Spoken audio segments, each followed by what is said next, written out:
So today we are going to talk about the double. We are going to refer from two texts. I'm not sure the first one. The first one is from Samyutta Nikaya, SN 22.3. The questions of Magandiya, the incident with Elder Tera Makachana and one of the householders Hali Dikani.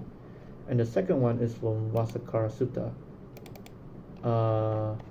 which is from with Vassakara. It was definitely some kind of a royal chaplain. I'm not sure it was Pasenadis, King Pasenadis, or King Ajatassus.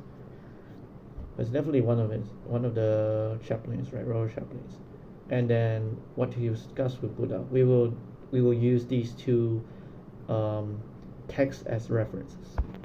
So this was occurred in the incident of Samyutta Nikaya during discussion between the elder and Tera Mahakachana and his one of the householders, Halidikani. Okay, sorry, I forgot the name. So once he was like asking him about the origin was like once the occasion was that he was asking about to explain, hoping the Tera Mahakachana, Elder Mahakachana, to explain a poem or something like a exposition, a short exposition, like to explain in its non-figurative meanings. So this is important. So the original poem was, having left home to roam without a dope, in the village the sage is intimate with none. Rid of sensual pleasures without preference, he will not engage people in dispute. So this is very important, right? So, okay, so what did the elder did? So the elder first did, taking up first the expression, having left home. Okam Pahaya. Mahakachana, Tera Mahakachana treats the word home not as bearing the literal meaning of a place where people live, but as an elliptical reference to the home of consciousness, Vinyanasa Oko. He explains that the home of consciousness is the other four aggregates: material form, emotional feeling, perceptions and pathway of thoughts, and volitional formations, which are here referred to as elements, dhatu. Elsewhere, these are described as the four stations of consciousness. So why is this so important? Because the other day I was reading about the Vassakara Sutta, right? And then it's about the four marks of the discernment, the four signs of a discerning man, right? So the four marks are well endowed is in what is skillful and what is admirable. The second one is pathways of thought. This third one is jhanas. To clarify, jhanas is basically a state of emotion.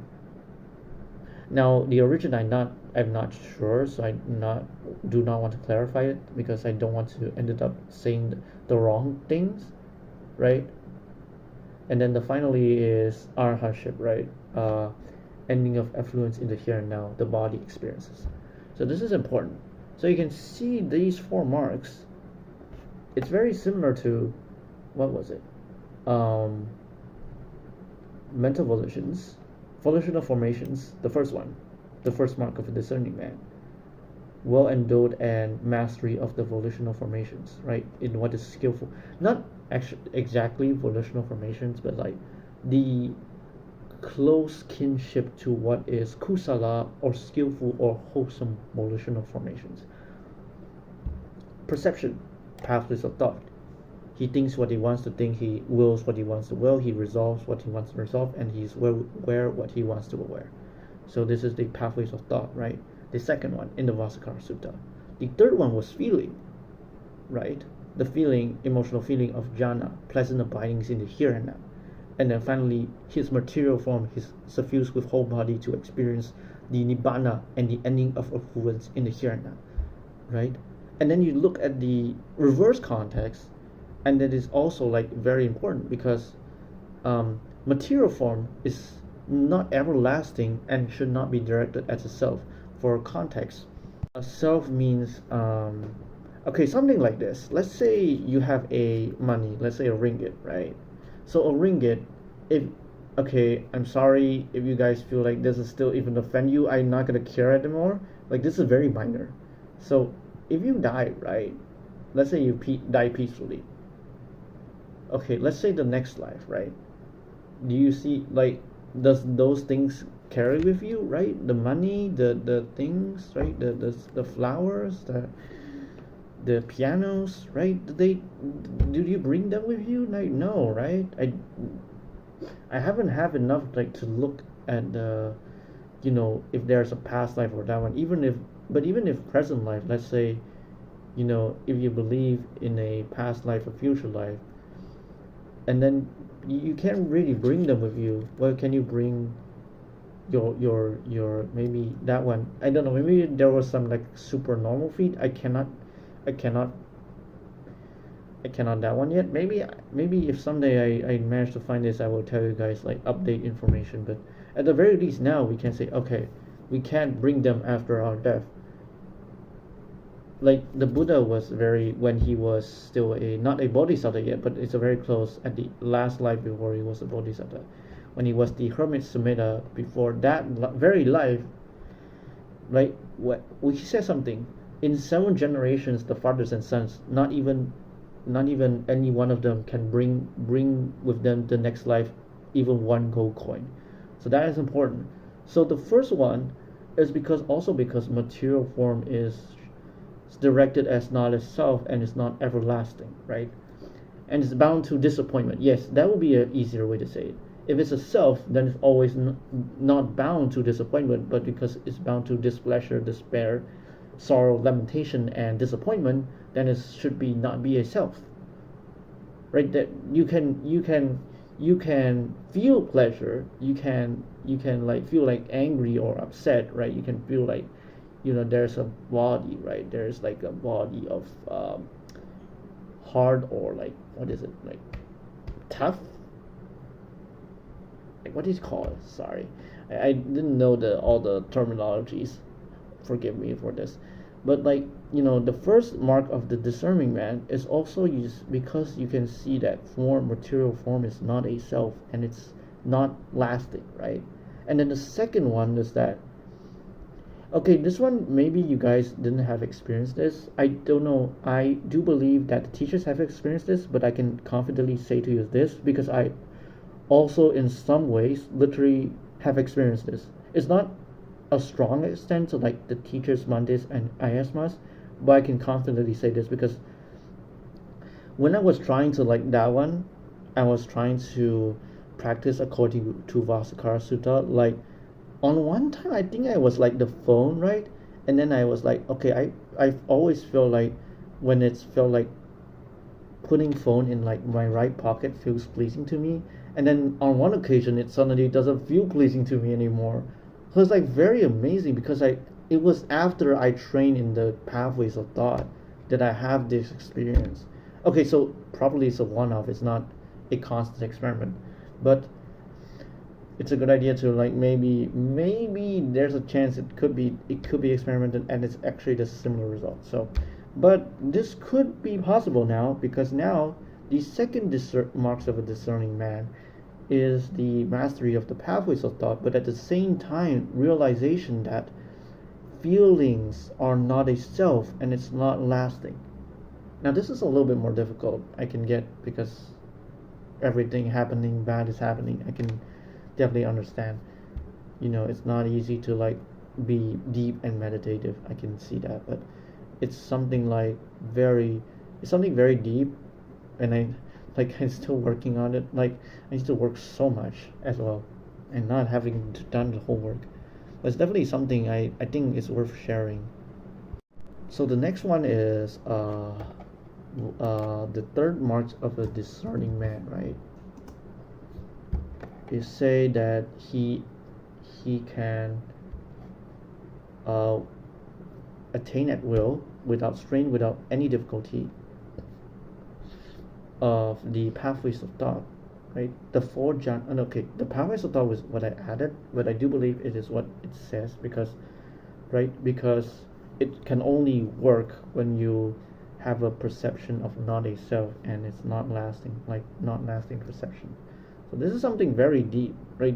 This I haven't even got to the feelings yet. Now there's the second mark, and then now to the third mark, and then it's like, wow, that is so impressive. And then the four jhanas that are heightened emotional states. Okay, that's one I need to clarify, because okay, you can also say it's mental state because it's about the mind mainly, but it's not pathway thought, mental, intelligent, discerning kind of mental state. It's more of like an emotional mental state. So this one I think need to clarify. I think this is from Elder Tanisaro, from Bante Tanisaro. So clarify with you this, Bante.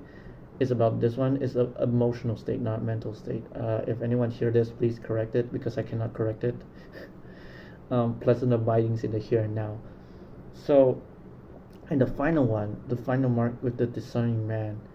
With the ending of mental fermentations, I remain in the fermentation-free awareness release and discernment release, having directly known and realized them for myself, including suffusing his whole body, of how we feel it right in the here and now. So because, like, okay, how come a body be kusala? Here's the thing, because he proved it in the here and now. The whole body was suffused with pleasure of proving it in the here and now. So does that make sense? That is like a very deep, right? Like, I haven't even gone that deep. Like, because teacher always says to us to penetrate. You don't just try to figure out that thing. You want to live and penetrate the meaning. That is important. So I haven't penetrated all of it, the meaning. But it's a good idea to, like, at least figure out the roadmap, right? It's better than nothing, right? Because okay, this might be something I need to be aware of. This sometimes is really good, because the map, you can avoid some of the mistakes you can avoid. Maybe if you don't know the map, you may need some extra mistakes. So it's good to always know the roadmap, right? So it's something like mental volitional formations are not a self. I'm not sure it was definitely mental formations. So it's called sankhara, I think. Okay. So looking at the first half of the Vassakara Sutta is, by the way, Vassakara was chief minister of Magadha. So in this case, he was saying about the four qualities of one of great discernment, a great man, right? But Vassakara also says something very interesting, because looking at it, it seems like this also really refers to the fourfold analytical knowledge of the Dhamma, the qualities. So what he has learned is about the Dhamma, right? Meaning of the statement is about the meaning. I'm not sure mindful able to remember it correct could be like a remembrance, or also remembrance of the meaning or the definition, the context, and the terminology, the vocabulary. It could be that, but the fourth one is definitely more towards like discussion and debate. So I feel like these are referring to or describing the fourfold analytical knowledge, the qualities of it. So put that out there.